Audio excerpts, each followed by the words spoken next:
let's dig into those depots that you mentioned. So you're on the faculty at AAJ.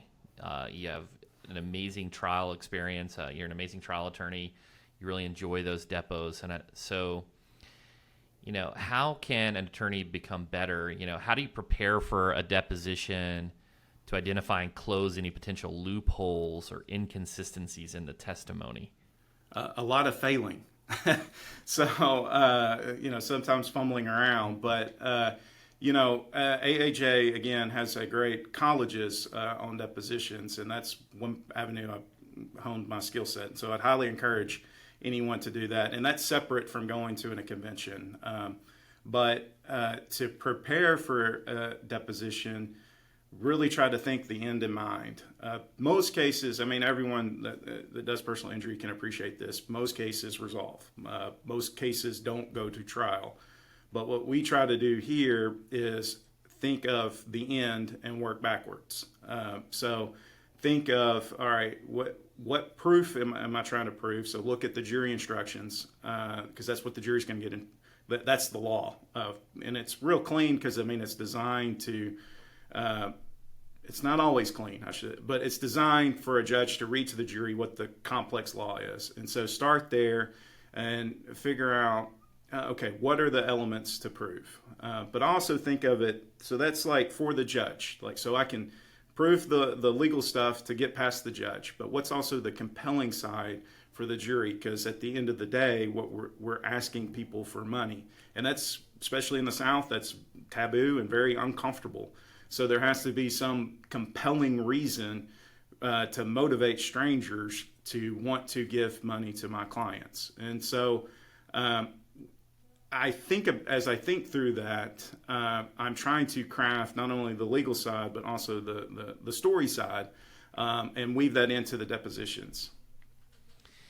Is that where, so I, doing my research before our interview here, I saw that you're fond of using NLP, the neuro-linguistic programming techniques, I believe. So correct me if I'm wrong there, but let's dive into that. Does that come into place in terms of the story, or is that the cross-examination? Where does that come in? Yeah, so some of that, and I'm not as keen up on the NLP as others that are in the college, but for me, it is, in another life, I maybe would be a screenwriter. It is storytelling at the end of the day. Foundational to us being humans and us being able to survive was to able to communicate information in an effective way, and where our brains are hardwired to accept that through storytelling. So I just yesterday bought a screenwriting book on storytelling that, I'm not going to write a screenplay or anything, but I'm going to try to take principles out of that and apply that in the real world. I don't know of a good way to. Yeah, is that the classic hero's journey, right? Where you got these setbacks and you kind of you're driving this whole, painting this picture of the adversity to try to latch on to things Yes, that too, and then other themes. It will depend on the case, and not every case is going to fit in a cookie cutter way.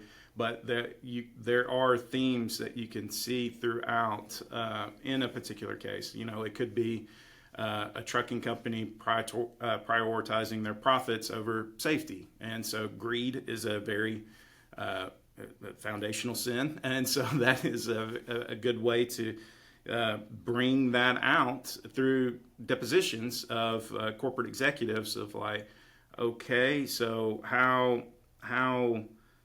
why did you make this decision to put this driver there when you knew it was he had to speed to get to where he's going? Well, the reason why is because we got to move freight. If we're not moving freight, we're not making money. But there's a safe way to do that too, and they chose not to do the safe way. Yeah, I'd imagine. Why are you driving more than your 20 hours or whatever your allocated time? I don't know the limits and the fatigues, the rules based upon trucking and things like that. But, what else? So I've got questions in terms of depositions, like getting to the whole truth, or strategies, and it's super broad, but I just wanted to just kind of give you a little open platform here. What else should I be asking you about depots that you think the audience would find valuable? Well, funny enough, you were asking my favorite question. What else? And what else is a great question to ask when you're trying to. Here's an example. I will say a general rule: a driver should watch where they're going. Duh. Yeah, sure. Is that an important rule?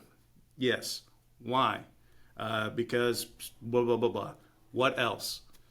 What else is implying that there is more out there, and it forces, like you're forcing me to try to explain something to you. What else implies that there's something else? And so, well, as we teach at the college, I'll say what else 3 or 4 times and keep eliciting more information, because it implies that there's more to be gained, that there's more out there. So, funny enough, you asked my favorite question. Well, I got really lucky there, so thank you for that. Let's talk about the expert witnesses just briefly before I jump over to another topic that I know you're passionate about.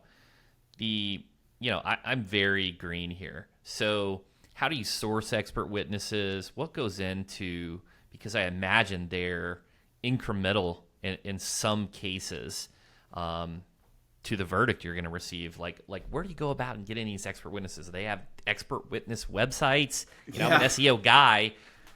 Yeah, so you're asking that's a foundational question. Where can I get testimony? Now, to analyze that, I've got to ask myself: is this something a layperson cannot testify to? And so, if there's a technical, scientific, or medical component to the testimony that I'm trying to get, odds are I need an expert.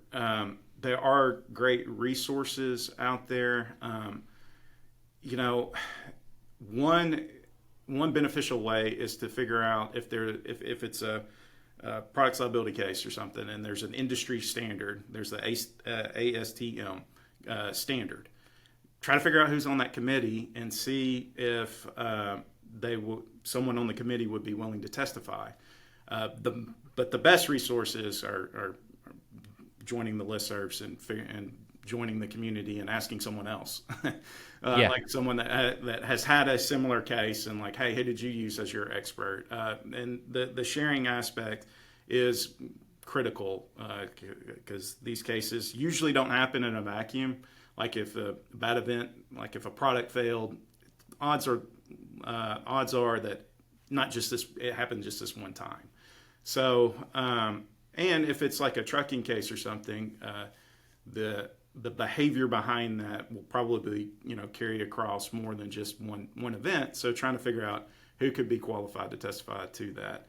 So, check if there's any standards, check to see if anyone on the committee would be willing to testify, ask other lawyers. There are services that are available. And if it's a medical thing, try to see if like a treating physician would be willing to testify. Sometimes that can be hard, but there are services out there that you can communicate with who also do the sourcing for us as well, and I use those as well.